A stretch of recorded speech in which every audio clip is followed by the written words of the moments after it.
దాంతో హైదరాబాద్ అంతా నేనే కట్టానని చెప్పి అక్కడి నుంచి ప్రొజెక్షన్.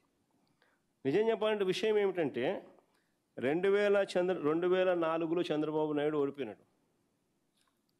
ఇది చాలా ఇంపార్టెంట్ విషయం. 2004లో చంద్రబాబు నాయుడు గారు ఓడిపోయిన తర్వాత హైదరాబాద్ అన్నది చంద్రబాబు చేతిలో లేదు. 2004, 2009 నాన్నగారు గెలిచారు. 2004లో చంద్రబాబు ఓడిపోయిన తర్వాత చంద్రబాబు నాయుడు ఖాయం చేతిలో హైదరాబాద్ లేదు.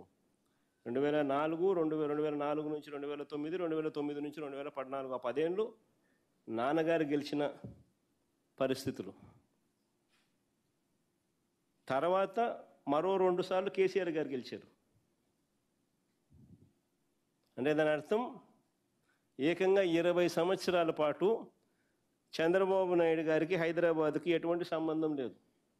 అయినా కూడా ఈ 20 ఏళ్లలో జరిగిన అభివృద్ధి అంతా అయింది అంటాడు చంద్రబాబు నాయుడు బిల్డప్.